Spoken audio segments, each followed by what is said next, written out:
Good news today, नई उम्मीद जगाने वाला हिंदी न्यूज चैनल।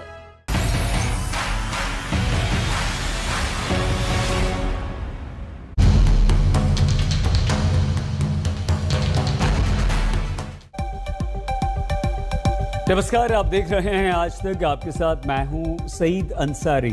स्वागत है आपका हल्ला बोल में। अफगानिस्तान में तालिबान सरकार के गठन की तारीख पर तारीख आ रही है, लेकिन बरादर कैबिनेट का चेहरा सामने नहीं आ रहा। कारण कहीं पाकिस्तान की बढ़ती दखल अंदाजी तो नहीं, क्योंकि पाकिस्तान के ISI चीफ काबुल में कभी तालिबान से मिल रहे हैं तो कभी वहां के दूसरे कद्दावर नेताओं के साथ। और तो और पाकिस्तान ने POK में अपने 2 एयरबेस को भी एक्टिवेट कर दिया है। शक है कि पाकिस्तान ने ऐसा तालिबान की भविष्य में मदद के लिए किया है। प्रश्न ये कि अफगानिस्तान के अंगने में पाकिस्तान का आखिर क्या काम है? बहस इसी मुद्दे पर हम करेंगे, लेकिन उससे पहले आप देखिए हमारी ये रिपोर्ट।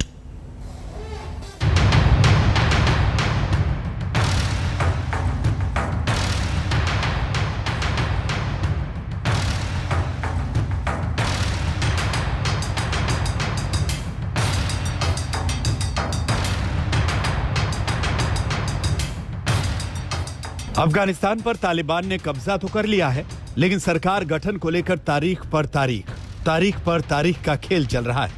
ऊपर से काबुल में पाकिस्तान की खुफिया एजेंसी ISI का चीफ फैज हामिद भी मौजूद है। सवाल है कि जिस वक्त अफगानिस्तान में इतनी जबरदस्त हलचल मची है, वहां पाक ISI के मुखिया के होने का क्या मतलब है? कहीं अफगानिस्तान में तालिबान सरकार के गठन में पाकिस्तान की बड़ी भूमिका तो नहीं? The problem in our region essentially lies with one major actor, and that is Pakistan. It has been a haven of terrorists, has been providing them refuge, providing them support, providing them sustenance, and has been unleashing them on India and earlier on Afghanistan. In the context of terrorism being an instrument of their foreign policy. This has been an accomplished and established fact. So we cannot say that this is something that Pakistan can change. हम आपको समझाते हैं कि आखिर अफगानिस्तान के अंगने में पाकिस्तान कर क्या रहा है। इमरान के नुमाइंदे फैज हामिद को सबसे पहले काबुल में अपने खासम खास हक्कानी नेटवर्क को समझाना है कि वो तालिबान सरकार बनाने में अड़चन न लगाए। दूसरा मंसूबा यह है कि ISI चीफ को पंजशीर में तालिबान के कब्जे के लिए रणनीति बनानी है और तालिबान को रास्ता सुझाना है। तीसरा काम यह है कि पाकिस्तान तालिबान से अपनी करीबी दिखाकर अंतर्राष्ट्रीय समुदाय को यह संदेश देना चाहता है कि वो तालिबान सरकार को मान्यता प्रदान करें। They will obviously see, how different players get engaged in the situation in Afghanistan. Pakistan is a neighbor of Afghanistan. They have supported and nurtured the Taliban. There are various elements there that Pakistan supported. Taliban को दुलार करने की फितरत पाकिस्तान कुछ दिन पहले ही दिखा चुका है। 15 अगस्त को काबुल पर तालिबान के कब्जे को इमरान खान ने यूं बयां किया था। जब आप ज़ेनी गुलाम बनते हैं तो ये याद रखें, असल गुलामी से ज्यादा बुरी ज़ेनी गुलामी है। ज़ेनी गुलामी की जंजीरें तोड़ना ज्यादा मुश्किल होता है। जो अभी अफगानिस्तान में गुलामी की जंजीरें तो तोड़ दी उन्होंने, लेकिन जो ज़ेनी गुलामी की जंजीरें वो नहीं टूटती। अमेरिका के खिलाफ तालिबान की जीत में पाकिस्तान ने किस कदर उसका साथ दिया, ये किसी से छिपा नहीं। और अब बरादर सरकार बनाने में पाकिस्तान ने खुद को तालिबान का बिग ब्रदर बना लिया है। लेकिन विश्व बिरादरी के सामने पाकिस्तान अभी भी इतना मासूम बन रहा है जैसे तालिबान को सपोर्ट करना उसकी बहुत बड़ी मजबूरी हो। There are daily crossings of about 20 to 25,000 people in normal times. It's a huge number. Can we block them? No, we can't. Can we regulate them? Yes, we should. Are there risks? Yes, there are. Bulk of their trade goes through Pakistan. Do we keep our borders open? Can we close them? Taliban की सरकार बनने में अभी भी 2 से 3 दिन का वक्त लगेगा, लेकिन उससे पहले ISI की एंट्री हो गई है। अफगानिस्तान के पूर्व उपराष्ट्रपति अमरुल्लाह सालेह भी बार बार कह रहे हैं कि तालिबान के उत्थान में सबसे बड़ा रोल पाकिस्तान का ही है। मतलब साफ है कि तालिबानी राज में पाकिस्तान अपना नफा तय करने के लिए अभी से साजिशें कर रहा है। आज तक ब्यूरो। अफगानिस्तान में तालिबान अभी तक अपने सरकार का गठन नहीं कर पा रहा है और पाकिस्तान के ISI चीफ की वहां पर मौजूदगी हमें थोड़ा सा चिंतित करती है। इसी पर चर्चा करने के लिए इस समय हमारे साथ doctor Syed Zafar Islam, national spokesperson और राज्यसभा के सांसद बीजेपी के, Gurdeep Singh Sappal ji spokesperson Congress, lieutenant general Sanjay Kulkarni ji retired former chief of the staff 14 corps and DG infantry Indian army, Ashok Sajjanar former diplomat. आप चारों का बहुत स्वागत, चारों को नमस्कार हमारा। हम डॉक्टर इस्लाम आपके पास आएंगे, लेकिन उससे पहले एक बहुत गंभीर बात यह है कि गुलबुद्दीन हिकमतयार से पाकिस्तान की बात चल रही है एंड जनरल कुलकर्णी, हम आपसे ये समझना चाहते हैं कि ये हिकमतयार तो भारत विरोधी रहा है हमेशा से, इसे काबुल का कसाई भी कहते ही हैं जनरल कुलकर्णी। तो अगर पाकिस्तान इससे बात कर रहा है तो ये हमारे लिए सर कितनी चिंता की बात है? गुलबुद्दीन हिकमतयार जो है वो ISI का ही क्रिएशन है, जो हिज़्ब इस्लामी है। और आज जब इसे कहते हैं जमायत इस्लामी अफगानिस्तान का जो मुखिया है, ये पहले प्रधानमंत्री भी रहा है अफगानिस्तान के अंदर, पर रबानी के साथ इसकी फूट पड़ गई थी, उसके बाद ये जो हुआ, लेकिन ISI का ही आदमी है हिकमतयार। ISI का जो हकानी नेटवर्क है उसका मकसद है कि अफगानिस्तान के अंदर पाकिस्तान की सरकार कैसे बनाई जाए। तालिबान एक पर्यायवाची है, पाकिस्तान सब कुछ है पाकिस्तान, इस पे कोई किसी को शक नहीं होना चाहिए कि ISI ने किस प्रकार हकानी नेटवर्क को तैयार किया। जलालुद्दीन हकानी किस प्रकार से अमेरिका के लिए काम करता था, सलाजुद्दीन हकानी और खलील हकानी जो कि ये फ्राइडे की नमाज जो है वो जुमे की नमाज पढ़ने के लिए अफगानिस्तान काबुल में पहुंचा हुआ था। तो ये सारे के सारे, चाहे तहरीक तालिबान पाकिस्तान हो, अलकायदा हो, ये सब के सब पाकिस्तान के मदरसों में इनको पढ़ाया गया, रेडिकलाइज किया गया, फंडिंग की गई। और आज जो तालिबान है, मैं बार बार ये कहता हूँ, सारे तालिबान पठान हैं, पर सारे पठान तालिबान नहीं हैं। और ये बार बार जो पाकिस्तान इस तरह की बातें कर रहा है, इनको स्लेवरी से बाहर निकाला गया, ये क्या, बाकी जो अफगानी हैं, चाहे ताजिक हैं, चाहे उज़्बेक हैं, हजारा हैं, वो भी अफगानी हैं, ये क्यों उनको अपनों से अलग समझते हैं? इस तरह पाकिस्तान ने पठानों और नॉन पठानों के बीच में, पश्तून और नॉन पश्तून के बीच में एक जबरदस्त डिवाइड की है। पाकिस्तान नहीं चाहता है इंक्लूसिव सरकार, पाकिस्तान चाहता है तालिबान, यानी कि उसकी पाकिस्तान। और यही कारण है कि पाकिस्तान के जो chief of the army staff है बाजवा साहब, अब उनके पास 2 देश है चलाने के लिए। एक ऐसी ही फौज होगी पूरे विश्व में जिसको 2 देश है उनके पास, एक पाकिस्तान और दूसरा अफगानिस्तान। तो पाकिस्तान का मकसद जो था स्ट्रैटेजिक डेप्थ, वो उसने पाने की कोशिश में लगा हुआ है। वही कारण कि किस प्रकार से पाकिस्तान अफगानिस्तान के अंदर तालिबान की सरकार हो, वो तालिबान जिसको पाकिस्तान के ISI ने बनाया है। लेकिन बरादर याकूब और हकानी नेटवर्क के बीच में जो कशमकश चल रहा है, ये डिफेंस का पोर्टफोलियो किसके पास जाएगा? याकूब जो मुल्ला उमर का लड़का है वो चाहता है, और मुल्ला उमर की माँ और बरादर की बीवी दोनों बहनें हैं। ये जो सारा चक्कर है, उसके अलावा अभी पंजशीर घाटी में जिस प्रकार से जबरदस्त लड़ाई चल रही है, वो जो लड़ाई है जिसमें पूरी की पूरी पाकिस्तान की SSG की 2 पलटनें भाग लेकर के एक जनरल साहब के नीचे और लेफ्टिनेंट जनरल उमेर लग रहे, लेकिन वहां पर भी उनको शिकस्त मिली हुई है। यही कारण है कि आज तक सरकार नहीं बना, नहीं तो पाकिस्तान ने तो 15 अगस्त में सरकार बनाने की काबिलियत थी, क्योंकि जिस प्रकार से सारे के सारे विदाउट ब्लडशेड काबुल में जाकर के पहुंच गए। या अंसारी जी, ये बिल्कुल ठीक कहा जनरल कुलकर्णी आपने, और यही हमारे लिए एक बहुत बड़ी चिंता की बात भी है। अशोक सर, क्या कहीं अब इन सारी एक्टिविटीज को देखकर, जिस तरह से अब हिकमतयार आ गया, देखकर आपको लगता है कि कहीं ना कहीं पाकिस्तान हिकमतयार के साथ मिलकर हमारे खिलाफ कोई साजिश अफगानिस्तान में रच रहा है? कह सकते हैं सर ऐसा? देखिए, जो पाकिस्तान का मंसूबा है, जो पाकिस्तान की मंशा है, वो तो यही है जो अफगानिस्तान में जब उसे स्ट्रेटेजिक डेप्थ मिलती है तो उसको कैसे प्रयोग किया जाए भारत के विरुद्ध। आपको याद होगा जब 1996 में वहां पर तालिबान की सरकार आई थी तो एकदम भारत के विरुद्ध कितनी ज्यादा उनकी गतिविधियां, जो भी आतंकवाद है, आतंकवादी गतिविधियां हैं, जो दहशतगर्दी है, उसका कितना भारत के विरुद्ध आलम बन गया था।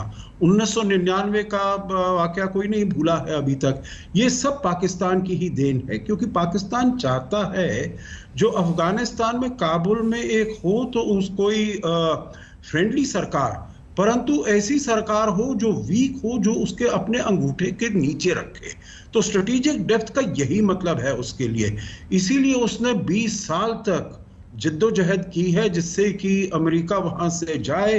अब जो भी वहां पर आए हैं, चाहे रूस रहा, सोवियत संघ रहा हो 1980 के दशक में, या अभी पिछले 20 साल में अमेरिका रहा हो, देखिए जो सब ये फसाद की जड़ है वो पाकिस्तान है, वो तालिबान नहीं है।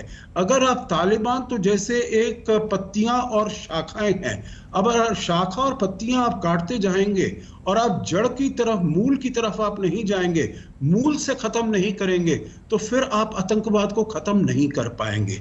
तो इसीलिए पाकिस्तान ने, देखिए, अमेरिका से पैसा लेता गया। आपको याद होगा जो ये डोनाल्ड ट्रंप ने 1 जनवरी को अपना ट्वीट मैसेज लिखा था, जो हमसे $34 बिलियन ले लिया है अब पाकिस्तान ने, परंतु वो उन्हीं आतंकियों को शय दे रहा है जिसको हम चाहते हैं, उनको वहां पर अपने यहाँ पर पनाह दे रहा है। तो देखिए सारी स्ट्रैटेजी जो पाकिस्तान की है वो यही है, जो कैसे अपनी मनमानी मनचाही सरकार को वहां पर इस्टेब्लिश किया जाए काबुल में, जिससे कि एक तो वो भारत के विरुद्ध और एक उसे स्ट्रेटेजिक डेप्थ मिले। और अब उसके साथ मैं आखिरी शब्द बस यही कहूंगा, जो अब उसके साथ उसके जो मंसूबे हैं उसमें चीन भी मिल गया है, क्योंकि चीन में ठीक है वो अपना जो ETI है, ईस्ट तुर्किस्तान इस्लामिक मूवमेंट, जो शिनजियांग में वीगर मुसलमानों के विरुद्ध जो उसने इतना किया है, जेनोसाइड कर रहा है, 1 मिलियन को उसने कंसंट्रेशन कैंप में डाला हुआ है। तो वहां सिक्योरिटी की बात तो है ही, परंतु चीन ये भी चाहता है जो उसके BRI से वो इस्टेब्लिश हो जाए। ये जो अफगानिस्तान अभी तक केवल एक यही हिस्सा है जो उसके बेल्ट एंड रोड इनिशिएटिव से निकला हुआ है। पाकिस्तान उसके साथ है, मध्य एशिया साथ है, ईरान साथ है। अब अफगानिस्तान एक मिसिंग लिंक है जिसको वो जोड़ना चाहता है। जी ठीक है सर। अशोक सर, आपने बहुत अच्छी बात कही कि हमें आतंकवाद को जड़ से मिटाना है, जब जड़ से खत्म करेंगे तभी होगा। और गुरदीप सिंह सप्पल साहब, यही बात जनरल कुलकर्णी ने कही थी कि अब हमें बहुत ज्यादा अलर्ट रहना है, क्योंकि हिकमतयार से बात अगर पाकिस्तान कर रहा है तो ये सिर्फ हमारे खिलाफ होगी और कुछ नहीं। क्या आपको लगता है सप्पल साहब कि हमने अफगानिस्तान में जो काम किया, इस समय भी $3 बिलियन के प्रोजेक्ट्स हमारे वहां पर चल रहे हैं, हमारी सरकार लगातार वहां पर विकास कार्य करती रही, जब आपकी कांग्रेस सरकार रही बहुत अच्छे संबंध रहे अफगानिस्तान से हमारे, लेकिन कहीं ना कहीं हम चूक कर गए कि अफगानिस्तान पर वो पकड़ अपनी नहीं बना पाए कि अगर ऐसा कुछ भी पॉलिटिकल इंस्टेबिलिटी वहां पर होती है तो हमारा दखल ज्यादा हो। सईद साहब, हैरानी इस बात पे होती है कि सब इतने हैरान क्यों हैं। अशोक सज्जनहार जी बहुत सीनियर डिप्लोमेट हैं, कुलकर्णी साहब लेफ्टिनेंट जनरल साहब हैं, सब जानते हैं कि ये मालूम था कि एक बार अगर तालिबान आएगा तो ISI का पाकिस्तान का क्या रोल होगा। ये लगभग एक्सपेक्टेड लाइंस के ऊपर चल रहा है।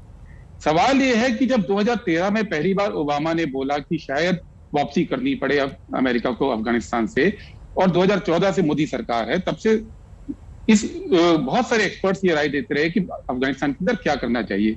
खास तौर पर पिछले 2 साल के अंदर बहुत इस बारे में चर्चा होती रही कि हमारी स्ट्रेटेजी अफगानिस्तान में क्या होनी चाहिए, लेकिन सरकार हाथ पे हाथ धर के बैठी रही। एक कंफ्यूजन की स्थिति रही है सरकार के अंदर। और आज जो पॉलिसी आई है, आज वो आधिकारिक पॉलिसी है वेट एंड वॉच। हम मानते हैं कि डिप्लोमेसी जो होती है, जो अंतर्राष्ट्रीय संबंध होते हैं, वो शतरंज की बिसात की तरह है, वहां हाँ और ना की बात नहीं होती है, ब्लैक एंड व्हाइट की बात नहीं होती है। लेकिन भारत तो इस डिप्लोमेसी का एक माहिर खिलाड़ी रहा है, और अभी हम देख रहे हैं कि वो माहिर खिलाड़ी खुद मोहरा बन के उस बिसात के ऊपर बैठ गया है। नहीं, और हम देख रहे हैं सप्पल साहब, नहीं क्या सपल साहब देखिए आपने सारा इल्जाम बीजेपी पर लगा दिया, हमारी सरकार पर लगा दिया, लेकिन आपने ये नहीं बताया कि जो बरसों तक हम अगर अफगानिस्तान में मान लीजिए 2001 से भी अगर हम विकास कार्य कर रहे हैं 20 साल में हम वहां पर सड़कें बना रहे हैं, स्कूल बना रहे हैं, खाना दे रहे हैं, अफगानी नागरिकों को अपने देश में रख रहे हैं, यहां तक कि उनकी संसद बना रहे हैं, हमारे 400 से ज्यादा प्रोजेक्ट्स चल रहे हैं, तो क्या हमें सपल साहब ये अलर्ट नहीं रहना चाहिए था कि कल को अगर वहां पर कोई भी इंस्टेबिलिटी होती है तो हमारा स्टेक कितना खतरनाक है, कितना ज्यादा है और हम कैसे उससे निपटेंगे? जी मैं यही कह रहा था।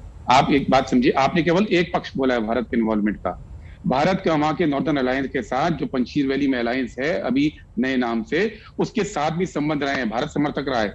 हमारी खाली एक तरफ खाली ये नहीं कि हमने विकास किया है, हमारे सामरिक स्ट्रेटेजिक संबंध भी वहां रहे हैं। तो आज हम इस हालत में क्यों? आज मैं नहीं कह रहा हूं, आज से 3 दिन पहले राम माधव जी जो कि बीजेपी के खुद फॉरेन पॉलिसी के थिंक टैंक हैं, उन्होंने एक अखबार में लिखा है कि भारत की नीति मुखर नहीं रही अफगानिस्तान के अंदर। और आज हालत ये है कि जो देश उसकी नीति तय कर रहे हैं, ईरान है, रूस है, चीन है, पाकिस्तान है, वो हम उससे बाहर हैं, हम केवल बैठ के देख रहे हैं। मैं एग्जैक्टली यही बात कह रहा हूं जो आप कह रहे हैं कि आफ्टर ऑल हमारी विदेश नीति में पिछले 2 साल के अंदर इस पर चर्चा क्यों नहीं हुई? हम तो नहीं कह रहे हैं, खुद उनका थिंक टैंक है, खुद उनके राम माधव उन्हीं के हैं, उन्होंने स्पष्ट लिखा है कि अवर policy and we are not part of the players there।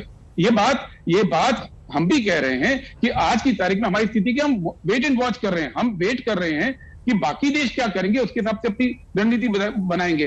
जबकि हम तो कहते हैं हम सिक्योरिटी काउंसिल के मेंबर बन गए 2 साल पहले, टेम्परेरी मेंबर, हमारे पास अपनी स्ट्रेटेजी नहीं है। यही बात आप देखिए, सिक्योरिटी काउंसिल की हमने भारत ने अध्यक्षता भी की और वहां पर साफ कहना कि टेररिज्म को एक मैसेज तो कड़क हमने दिया ना सर। ऐसे कैसे आप ये कैसे कह सकते हैं कि सिक्योरिटी काउंसिल में कुछ नहीं हो रहा है? पिछले हफ्ते सिक्योरिटी काउंसिल में इंडिया का बड़ा स्ट्रॉन्ग स्टैंड था अफगानिस्तान के खिलाफ, तालिबान के खिलाफ। खैर आते हैं आपके पास, एक रिएक्शन डॉक्टर सैयद जफर से ले लें। आ रहे हैं सपल साहब आ रहे हैं, एक सेकंड। डॉक्टर जफर पूरी होने देंगे तब आप दूसरे पे नहीं जरूर देखिए एक रिएक्शन ले लें। अभी तो 1 घंटा है सर, अभी आपको सपल सर आपको बहुत टाइम मिलेगा अभी। डॉक्टर इस्लाम क्या आपको लगता है, सर हम पूछ रहे हैं डॉक्टर इस्लाम, क्या आपको लगता है कि वेट एंड वॉच अभी हमें इसी पर स्टैंड करना है, इसी पर कायम रहना है, या जनरल कुलकर्णी और अशोक सर जो बात कह रहे हैं कि पाकिस्तान ज्यादा प्रोएक्टिव हो रहा है और वो आतंकवादियों को साथ लेकर चल रहा है, वो उस गुलबुद्दीन हिकमतयार से बात कर रहा है डॉक्टर जफर जो हमारा विरोधी रहा है, तो कहीं ना कहीं हमें क्या अपना स्टैंड या अपनी पॉलिसी अफगानिस्तान को लेकर या तालिबान को लेकर चेंज करने की जरूरत अब महसूस नहीं होती? देखिए, 2 अहम चीजें जो आपके सामने रखना चाहता हूं। कभी भी कोई सिचुएशन जो है, अगर आप पिछले 15 अगस्त से देखिए तो एक समान स्थिति नहीं रही है अफगानिस्तान में। लेकिन इसका ये मतलब नहीं है कि वेट एंड वॉच पॉलिसी जब कहती है सरकार, तो वो मतलब एक्सप्लिसिटली एक्सप्रेस करती है अपनी स्टैंड को। लेकिन बैक चैनल डिप्लोमेसी जो है, ट्रैक टू डिप्लोमेसी, इस तरह की जो डिप्लोमेटिक एफर्ट्स है वो चलते रहते हैं, वो हर वक्त चलता रहता है। अगर आज हमारे एक्सटर्नल अफेयर्स मिनिस्टर यूरोप में है तो जाहिर है वो डिप्लोमेटिक मिशन पे है, वो उस पे काम कर रहे हैं। हमारी लड़ाई किस चीज से है? हमारी लड़ाई कोई अफगानिस्तान से है, हमारी लड़ाई कोई पाकिस्तान से है, हमारी लड़ाई कोई और लोगों और कोई कंट्री से। हमारी लड़ाई किससे है? हमारी लड़ाई है टेररिज्म से, दहशतगर्दी से, और उसके हम विक्टिम है। हमारी लड़ाई दहशतगर्दी से है, जो कश्मीर में दहशतगर्दी किया पाकिस्तान ने, जिस तरह से पहले देखा हमने अफगानिस्तान में 96 से 2001 में किस तरह से दहशतगर्दी चलती रही, टेररिज्म जो है अपने चरम पे रहा। तो ऐसे में कि एक मुल्क को जाहिर तौर पे, जब बाकी मुल्क में हमारे सिचुएशन डिफरेंट है, हमारी कड़ी से कड़ी मिली हुई है। अगर कोई वहां अमेरिका में बैठ के या कोई यूरोप में बैठ के कोई स्टैंड लेता है, उसको कोई ज्यादा फर्क नहीं पड़ता है, इसलिए कि वो मुल्क जो है अफगानिस्तान से बहुत कोसों मील दूर है। हमारे लिए बहुत सोच समझ के, जल्दी में कुछ नहीं करके एक ऐसी स्ट्रेटेजी रखनी चाहिए जिसमें भारत का पक्ष मजबूत से रखा जा सके, भारत की सेफ्टी एंड सिक्योरिटी मजबूती से किया जा सके, और भारत की जो इंटरेस्ट को किसी तरह से कॉम्प्रोमाइज ना किया जा सके। ये कोशिश है हमारी सरकार की। देखिए, आप बताइए कि क्या अमेरिका ने जिस तरह से अमेरिका जो वहां पर इतनी सारी फौज को लेके बैठा था, वो अगर इस चीज को आप बाइडेन का रिपोर्ट पढ़िए कि अगर आपने स्टेटमेंट पर देखिए कि अगर उसने नहीं सोचा था कि इतनी जल्दी जो है पूरे अफगानिस्तान में तालिबान आ जाएंगे, तो जाहिर है कि कहीं ना कहीं अमेरिका और जो ग्लोबल कम्युनिटी है उन्होंने उनकी सोच जो थी और जो वहां पर प्रेजेंट है उनमें कमियां रही है। लेकिन हमने अपने तरफ से यही कोशिश करनी है कि हमारे इंटरेस्ट को सेफगार्ड करें, हमारे लोगों को वहां से निकाल ले, और जब सब सुरक्षित होंगे तो जाहिर है हम अपना स्टैंड भी क्लियर करेंगे। लेकिन फिर मैं आपके प्रोग्राम में कह रहे कि ये कमजोर मुल्क नहीं है भारत बहुत स्ट्रांग मुल्क है। अब हमें मालूम है कि अपने इंटरेस्ट को कैसे सेफगार्ड करना होता है। ग्लोबल प्लेटफॉर्म पे ये अच्छी बात को एक फोर्स की तरह माना जाता है। अब उस तरह से नहीं कि भारत को डिस्काउंट करके साइड में खड़ा कर दो।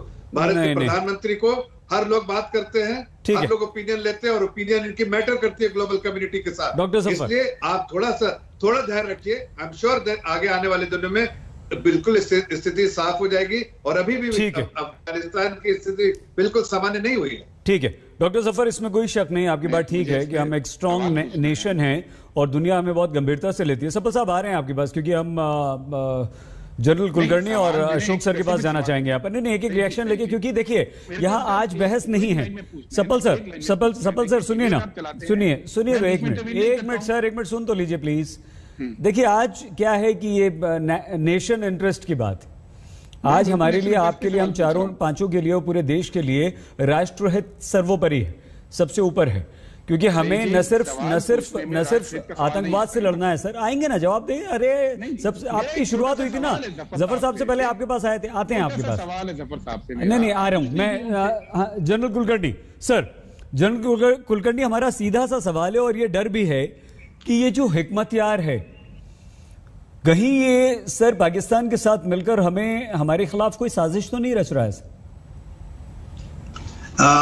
अंसारी जी पे कोई शक नहीं है कि गुलबद्दीन हिकमतयार आईएसआई का ही आदमी है, और चाहे वो जमायत इस्लामी अफगानिस्तान का मुखिया हो, लेकिन वो आईएसआई का ही आदमी है। आईएसआई ने ही उसको पॉपअप किया है। जब हमारी लड़ाई दहशतगर्दी के साथ है, दहशतगर्दी का गढ़ क्या है? पाकिस्तान ने किसको बनाया है? तालिबान। और क्यों हम अब तालिबान को बार बार वो सरकार में खड़ा रखना चाहते हैं? क्यों पाकिस्तान बौखलाया हुआ है आज की तारीख में? क्यों पाकिस्तान के चीफ, आईएसआई चीफ, उसके सारे के सारे लोग काबुल में बैठे हुए हैं सरकार बनाने के लिए? क्योंकि पूरा विश्व कह रहा है बार बार कि इंक्लूसिव गवर्नमेंट बनाना है। इंक्लूसिव गवर्नमेंट यानी सिर्फ तालिबान की सरकार नहीं, सबने मिलकर के बनाना। पर सबके मिलकर के कौन आएगा उस सरकार में? कौन है जो पाकिस्तान की बात करेगा? बाकी में तो पाकिस्तान की खुद जो है सिवाय तालिबान के अलावा कहीं चलती नहीं है, ना ताजिकों के साथ, ना हजारा के साथ, ना उज़्बेकों के साथ, ना इस्माइलियों के साथ। ये जो आज का वक्त है, पाकिस्तान सोचता है ये मौका है।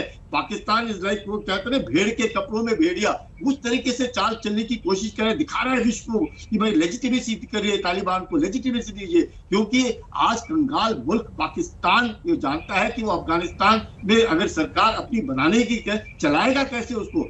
जब तक लेजिटिमेसी नहीं मिलेगी, जो भी सरकार होगी अफगानिस्तान के अंदर, वो सरकार को लेजिटिमेसी मिलेगी तभी एड आएगा। क्योंकि अफगानिस्तान तो 60% एड के ऊपर चलता है। जब तक वो सहायता नहीं मिलेगी, तो आज की तारीख में चीन जो है वो प्ले रोल कर रहा है इस तरीके से कि अफगानिस्तान नहीं रहा वो, अब क्या हो गया? वो तालिचिस्तान, तालिबान, चाइना और पाकिस्तान मिलकर वो तालिचिस्तान बन गया है। और उस तालिचिस्तान में पाकिस्तान चाहता है उसके नुमाइंदे तालिबान जो है सरकार बनाए, जिससे कि चाइना, पाकिस्तान, तालिबान मिलकर के वो जो स्ट्रैटेजिक डेप्थ जिस प्रकार से चाहते हैं, चाइना का मकसद पाकिस्तान का मकसद भारत के ऊपर प्रेशर डालना, और तालिबान पाकिस्तान का क्रिएशन, अफगानिस्तान में बैठ करके सरकार चलाना। तो ये जो एक तरीके से गठबंधन बन रहा है, और गुलबद्दीन हिकमतयार जो है वो बार बार एंटी इंडियन है, इसमें कोई शक नहीं है। वो चाहता है कि से कश्मीर के अंदर और तकलीफ पैदा की जाए हिंदुस्तान के लिए, और हमें हमेशा यकीन करना है। ठीक है सर, सवाल नहीं वहां के आतंकवादी इसी प्रकार से भी हिंदुस्तान के अंदर आए, क्योंकि तालिबानी सोच जो है कश्मीर और से लेकर के कन्याकुमारी तक है, इससे हमें बच के रहना। जनरल कुलकर्णी, आप बहुत अच्छी तरह से और बहुत गंभीरता से अलर्ट कर रहे हैं, और यही सबसे बड़ा खतरा है जिससे हमें बचकर रहना है। अशोक सज्जनहार जी। अशोक सर, जो डॉक्टर जफर इस्लाम कह रहे हैं कि एक बैकडोर डिप्लोमेसी हमारी होती है, क्या इस क्रिटिकल सिचुएशन में, इसे क्रिटिकल हम इसलिए कह रहे हैं क्योंकि हमें वेट एंड वॉच दुनिया को दिखाना है कि हम वेट एंड वॉच वाली स्थिति में अभी हैं, लेकिन ये बैकडोर डिप्लोमेसी क्या होती है और इस बैकडोर डिप्लोमेसी में हम कितना और बेहतर ढंग से उस देश में या अफगानिस्तान में तालिबान के विरुद्ध या अफगानिस्तान में बनने वाली सरकार और अफगानिस्तान में अपना दखल रख सकते हैं, और इसी सवाल को लेकर हम सप्पल जी आपके पास भी आएंगे। अफगानिस्तान में तालिबान सरकार नहीं बना पा रहा है, उसके कैबिनेट का ऐलान नहीं हो रहा है, देर पर देर हो जा रही है, लेकिन पाकिस्तान अफगानिस्तान पहुंच चुका है। ISI चीफ वहां पर मौजूद हैं और अब तो गुलबुद्दीन हिकमतयार से भी पाकिस्तान की बातचीत शुरू हो चुकी है। हमारे साथ सभी मेहमान बने हुए हैं। अशोक सर, डॉक्टर जफर ने जो बात कही थी बैकडोर डिप्लोमेसी, क्या ऐसी क्रिटिकल सिचुएशन में सर ये बैकडोर डिप्लोमेसी ज्यादा इंपॉर्टेंट हो जाती है, और इस वक्त अगर हम इस डिप्लोमेसी को कर रहे हैं तो वो कितनी इंपॉर्टेंट है? जी अंसारी साहब, अगर आप मुझे इजाजत दें तो मैं पहले जो दोनों हमारे और गेस्ट के बीच में बातचीत हुई है उस पर थोड़ा सा रेफर करना चाहूंगा आपकी इजाजत से। जी, क्योंकि हमारे साथ जो हैं, जो सप्पल जी हैं, बहुत ही मैच्योर, बहुत ही एक्सपीरियंस्ड और मीडिया savvy वो हैं, टेक्नोक्रेट हैं। उन्होंने कहा था, मेरे ख्याल से उन्होंने वो maybe by an oversight उनका वो जिक्र किया होगा, जो उन्होंने कहा था जो बराक ओबामा ने सोचा 2013 में जो वो अफगानिस्तान को छोड़ेंगे, एक्चुअली जैसे ही उन्होंने अपना पद संभाला था 2009 की जनवरी में, 2010 में उन्होंने ऐलान कर दिया था जो 2014 हम वहां से अफगानिस्तान से अपनी सभी ट्रूप्स को निकालेंगे। और उनका ये स्ट्रैटेजी था जो उन्होंने पहले सर्ज किया और उसको बाहर निकलते निकलते 2014 तक उन्होंने कहा था हमारे जो भी वहां पर ट्रूप्स हैं हमारे सभी वापस आ रहे हैं, और जो वहां पर रहेंगे वो केवल इंटेलिजेंस और स्पेशल फोर्सेस रहेंगे, कुछ ट्रेनिंग के लिए, और कोई नहीं रहेंगे। वो तो डोनाल्ड ट्रंप आए जो कि बाद में उन्होंने थोड़े से और ट्रूप्स को। दूसरी बात जो मैं कहना चाहूंगा, देखिए ये जो भी प्रोजेक्ट्स अभी इस सरकार ने अगर कंप्लीट किए हैं, सलमा डैम जिसे अफगानिस्तान इंडिया फ्रेंडशिप डैम कहा जाता है, या ये पार्लियामेंट बिल्डिंग, ये सभी शुरुआत की हुई है कांग्रेस के समय में।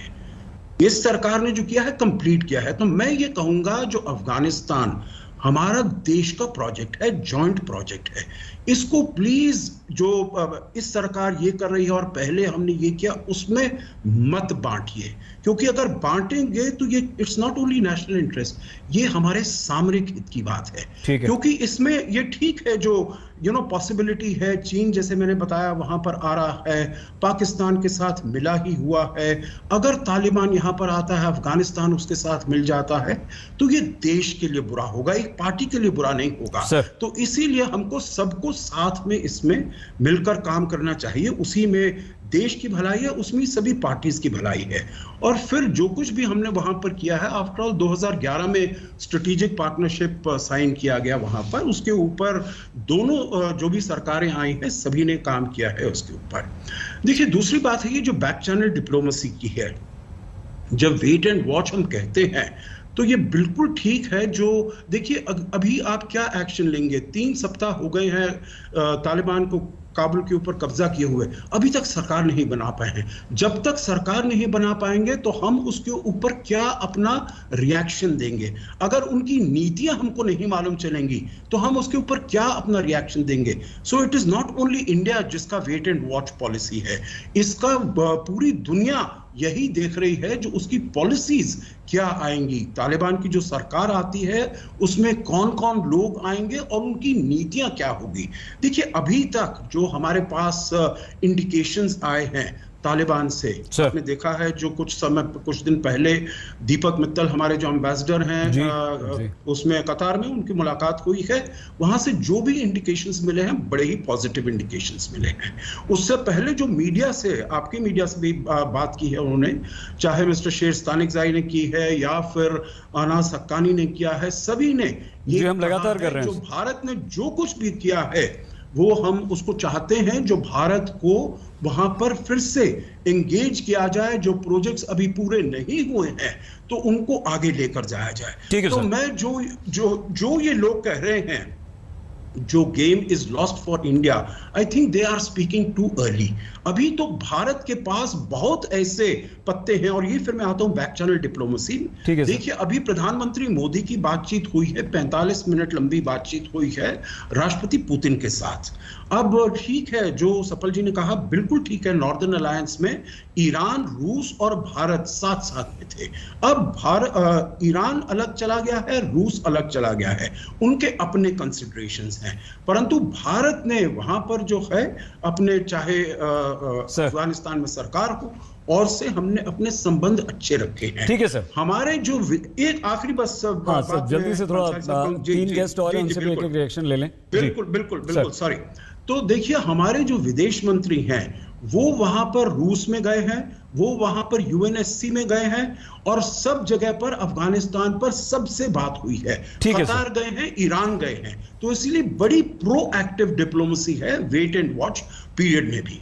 बिल्कुल अशोक सर, आपने बहुत अच्छी बात कही। और सफल जी ठीक है, आपने जो बात कही अशोक जी भी मान रहे हैं उसमें, और 400 प्रोजेक्ट्स हमारे अफगानिस्तान में इस वक्त चल रहे हैं, और अगर हम यहाँ पर वेट एंड वॉच की पॉलिसी अपना रहे हैं तो वो गलत नहीं है। तो क्यों ना सफल जी आज हम दलगत राजनीति से ऊपर हटकर राष्ट्रहित सर्वोपरि की अवधारणा पर बात करते हुए, बैकडोर या बैक चैनल डिप्लोमेसी हमारी चल रही है, वेट एंड वॉच की पॉलिसी हमारी जाहिर हो चुकी है, तो क्यों नहीं आपको लगता है कि हम इस पर स्टिक करें? और क्यों आज आप पॉजिटिव सजेशन कि किस तरह से अफगानिस्तान में हमारे 400 प्रोजेक्ट्स को नुकसान ना पहुंचे, फिर से हम तालिबान भी अगर आ जाता है तो उसके साथ भी कम से कम एक स्ट्रेटेजिक पार्टनरशिप कर सकें ताकि हमारे हित सुरक्षित रहें, और चाइना और पाकिस्तान के मंसूबों पर हम सफल जी पानी फेर सकें? सईद जी, पहले तो मुझे आपकी क्वेश्चन के फॉर्मुलेशन पे थोड़ा सा कहना है, क्योंकि कांग्रेस पार्टी नहीं, सारी पार्टियां, जितनी भी भारत में पार्टियां हैं, बिल्कुल सर, बिल्कुल ठीक कह रहे हैं आप। ने मीटिंग बुलाई थी, उसमें ये आश्वासन दिया था कि सरकार जो भी स्टैंड लेगी हम उसके साथ हैं, क्योंकि ये मामला भारत की अंदरूनी राजनीति का नहीं है, भारत की सुरक्षा का, सॉवरेनिटी का मामला है, विदेश नीति का मामला है, और इसमें कोई कंफ्यूजन नहीं होना चाहिए, ना आपको ना आपके दर्शकों को। आपके प्रोग्राम से पहले ऑफिशियल तौर पे कांग्रेस पार्टी भी ये बात बोल चुकी है। दूसरी बात जो मैं अशोक जी ने एक बात बोली, वो ओवरसाइट का मामला नहीं था सर, क्योंकि जब 2013 में बाइडेन आए थे, उसके बाद आए थे, तब ये बात उठी थी कि भाई वापसी का क्या इशू होगा, उस संदर्भ में बात बोली थी, और यही बात राम माधव जी ने भी लिखी है अभी 2 दिन पहले, कि उस समय से ये चर्चा भारत सरकार के अंदर शुरू हुई, तब यूपीए की सरकार थी, उसके बाद मोदी जी की सरकार आई है। हम केवल ये कह रहे हैं कि आज की तारीख के अंदर भारत के पास एक एक्सपीरियंस है, ये जितने भी प्लेयर्स हैं अफगानिस्तान के अंदर, चाहे वो तालिबान की तरफ हो, चाहे वो गुलबुद्दीन हिकमतयार हो, चाहे वो मुल्ला बरादर हो, चाहे वो अखुनजादा हो, चाहे वो हक्कानी नेटवर्क हो, या दूसरी तरफ जनरल दोस्तम हो, अहमद मसूद हो, अमरुल्ला सालेह हो, ये सारे के सारे जितने भी लोग हैं ये नए प्लेयर्स नहीं हैं, और भारत के पास एक कूटनीतिक समझ भी है, एक इंस्टीट्यूशनल नॉलेज भी है, और हम बार बार ये बात कह रहे थे कि उस इंस्टीट्यूशनल नॉलेज को सरकार इस्तेमाल करे। जाने क्यों वो इस्तेमाल नहीं की गई पिछले 2 साल के अंदर, और ये सिर्फ मैं नहीं कह रहा हूं, मैं बार बार कह रहा हूं कि मोदी सरकार के अंदर जो सबसे बड़ा ब्रेन, जिसके जो बेसिकली डिजाइन करते थे इसकी फॉरेन पॉलिसी, वो राम माधव थे, और उन्होंने खुद लिखा है 3 दिन पहले कि हमारी नीति जो है वो मुखर नहीं थी, जिसकी वजह से हम अलग थलग पड़ गए हैं, और अभी सब कुछ खोया नहीं है, हमको प्रोएक्टिव होना पड़ेगा। उसी संदर्भ में मैं ये बात कह रहा हूं, और यही बात मैं जफर साहब से पूछना भी चाह रहा था कि जफर साहब ये बताइए कि अब मुखर नीति की जरूरत है कि नहीं है, क्योंकि भारत पे सबसे ज्यादा असर होने वाला है। 4 मुल्क जो वहां खेल रहे हैं, अमेरिका को छोड़ दीजिए, उसमें एक चीन, एक पाकिस्तान हमारे विरोधी मुल्क हैं।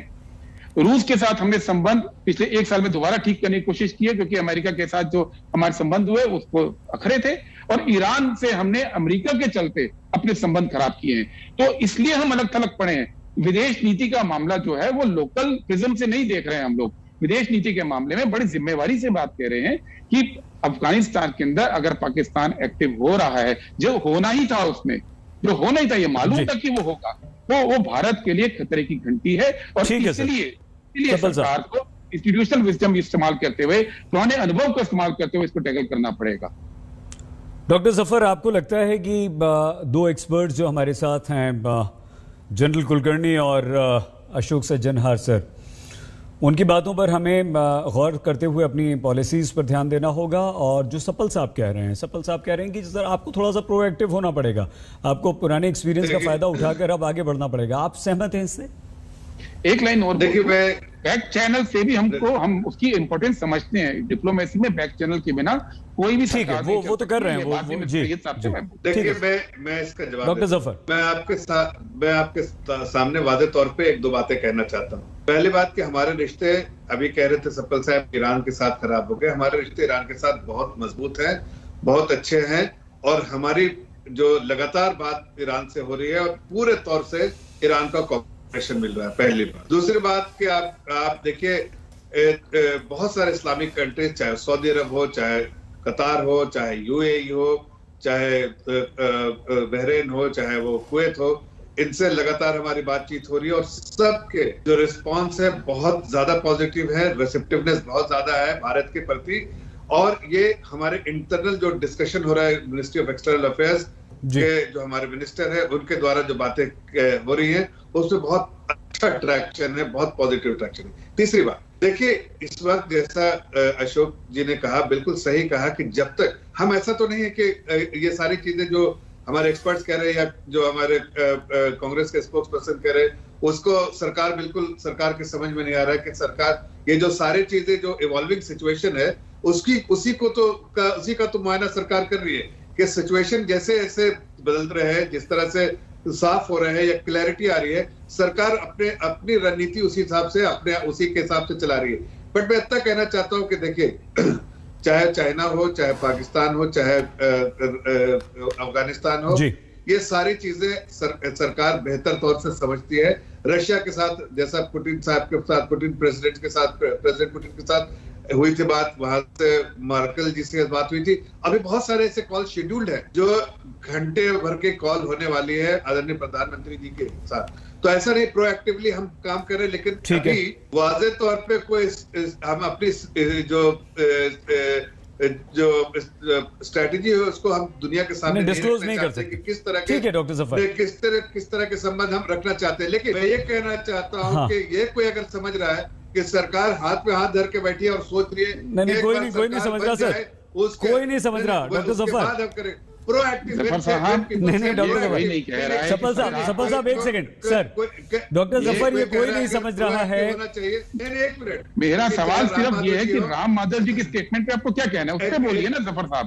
आपने बड़ी अच्छी बातें बोली, लेकिन जो आपके इंटरनल एक्सपर्ट हैं उसकी बात पे जवाब दीजिए ना।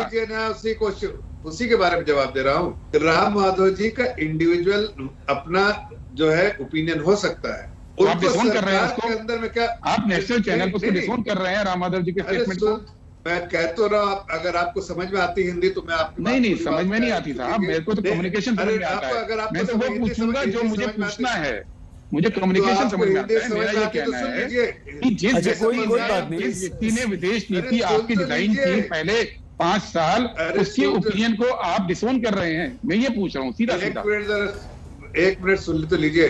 देखिए, सरकार में कोई राम माधव जी सरकार के अंदर नहीं बैठे हैं, जफर इस्लाम सरकार के अंदर नहीं बैठे हैं, अशोक सरराज जी सरकार के अंदर नहीं बैठे। सरकार के अंदर जो बैठे हैं उनको सारी चीजें मालूम है। बाहर से ओपिनियन हर लोग दे रहे हैं, जैसे मैंने कहा ओपिनियन जैसे अशोक जी ने दिया और भी आप पैनल पे जो बैठे हैं लोग, उन्होंने दिया, ठीक है ओपिनियन दिया, जाहिर है अच्छे ओपिनियन होंगे, पॉजिटिव सरकार हर के ओपिनियन। और अरे भाई आपकी डॉक्टर जफर, सपल जी, आप दोनों को यहाँ पर रोकना पड़ रहा है। हम चाहते थे कि एंड में एक रिएक्शन हम जनरल कुलकर्णी और अशोक सज्जनहार सर से भी ले लें और आप दोनों से भी छोटा, लेकिन वो आप दोनों ने अपनी पॉलिटिक्स में उसका मौका हमें नहीं दिया। डॉक्टर सैयद जफर इस्लाम, गुरदीप सिंह सप्पल जी, लेफ्टिनेंट जनरल रिटायर्ड कुलकर्णी जी, संजय कुलकर्णी जी और अशोक सज्जनहार जी, आप सभी का बहुत बहुत धन्यवाद। लेकिन अफगानिस्तान में तालिबान अभी तक सरकार का गठन नहीं कर पाया है, लेकिन पाकिस्तान के ISI चीफ वहां पर पहुंच गए हैं और अब तो पाकिस्तान ने गुलबुद्दीन हिकमतयार, जो कि भारत का विरोधी है, दुश्मन है, उससे बातचीत भी शुरू कर दी है। लेकिन भारत अलर्ट है, तैयार है हर स्थिति से निपटने के लिए। इस पेशकश में फिलहाल इतना ही। आप प्लीज अपना बहुत ख्याल रखिएगा। देखते रहिए आज तक। आज तक बेमिसाल